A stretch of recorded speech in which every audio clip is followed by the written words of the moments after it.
Hello and welcome to another episode of Laptop Retrospective, and today we have an interesting model, not necessarily because of what it is, but what it represents. This is the IBM/Lenovo R52, and this unit was donated by Justin a couple years back, and I apologize, I'm only just getting to filming it now, but there is still a fair bit to talk about. So for those of you that are unaware, the R series is essentially the vintage small medium business laptop, or the SMB. It was very much like the T series of its era, but it was built entirely out of plastic. So while sometimes the chassis on these shared components or a lot of similarities with the T series, especially the R61 onward, the construction and the materials were quite different, primarily because the R series customers didn't necessarily need all of the robustness of a T series. Although there were an instance or two where some of the ports available on the R series were not available on the T series. So the R52 is unique in the sense it is the last R series that was developed by IBM. The keen-eyed among you will notice that there is a Lenovo badge up on the display bezel here, but there is an IBM badge on the palm rest here. There's also an IBM badge on the lid. This is not a mix and match machine. This is how it would have come from the factory. There's a few clues throughout the device that tell us the era that this was being manufactured in, and it gives me an opportunity to talk about some really small details that people don't often recognize. For those of you that are unaware, the acquisition of the IBM PC division by Lenovo occurred essentially over the years 2004 and 2005.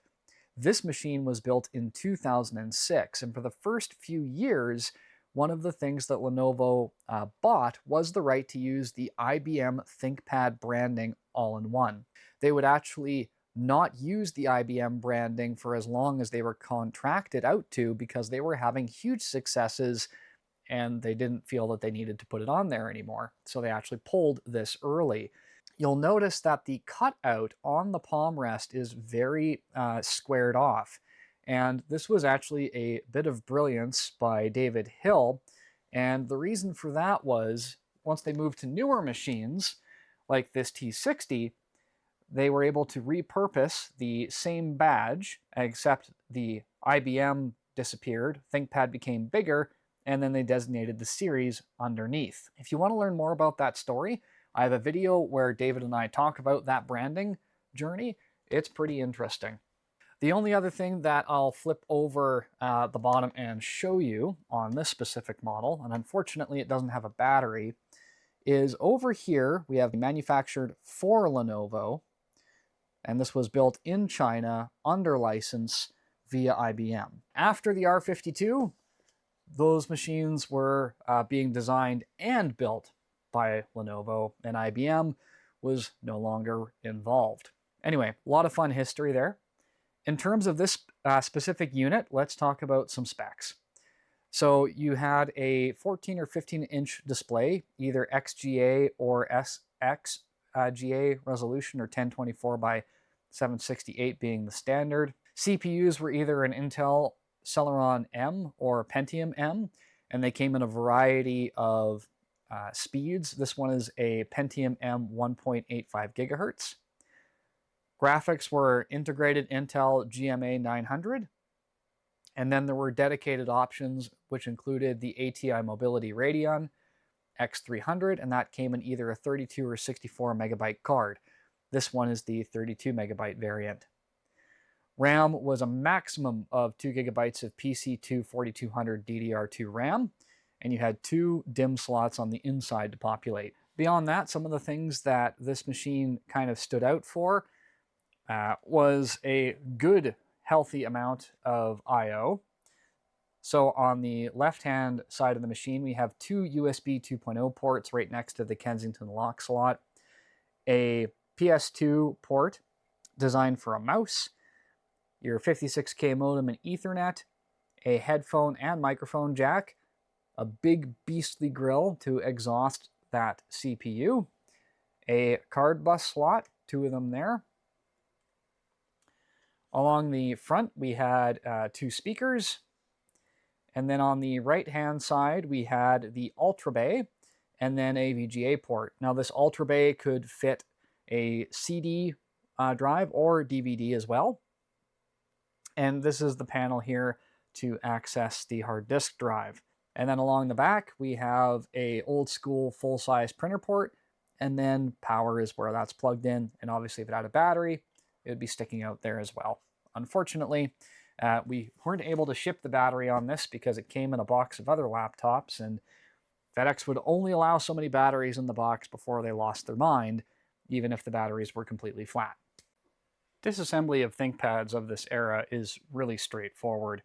All of the screws are labeled on the bottom very clearly. To access the first RAM slot on this, all we need to do is spin out this cover, and we'll see the first RAM chip staring us directly in the face. That is the 1 GB card. The other one is located likely under the keyboard, and to remove the keyboard, all we have to do is remove the screws that have the pictogram of the keyboard. So we'll just go ahead and spin these out. And because the R series is full plastic, these screws go all the way through a very thick chassis. So these screws are actually quite long compared to a lot of other ThinkPads, even of this era. Thankfully, this is a well-designed machine, and it actually tells you what these screws are and where they're located with a diagram right here. So there's 1 screws, 2 screws, 3, 4 screws, and then 5. And you can just put the screw right on the diagram if you're not too sure, and it will tell you where this goes. So this is essentially designed to be serviced by a company that does not have a dedicated IT department. At least I think that was very intentionally done. Why else would you go through all of this effort to so clearly label everything if this was to be serviced by a technician that would have access to, say, the hardware maintenance manual? So that's really cool. So we've got 3 screws removed that had the keyboard pictograms. And just for sake of completion, I'm just going to open the lid slightly and spin out the screw for our hard disk. There we go. Out that comes. Now we're going to open this thing up, and our keyboard wiggle works great on this, and that's where the keyboard moves up and down. Got a little binding over here. There we go. And our keyboard folds flat with an easy to pull tabs everywhere. So that comes out no problem. There's our other RAM slot. Our cooler, CPU is nice and tucked away under there. Our Ultra Bay slot, easily visible. We can remove the CD, DVD drive here. And here's our touchpad ribbon cable.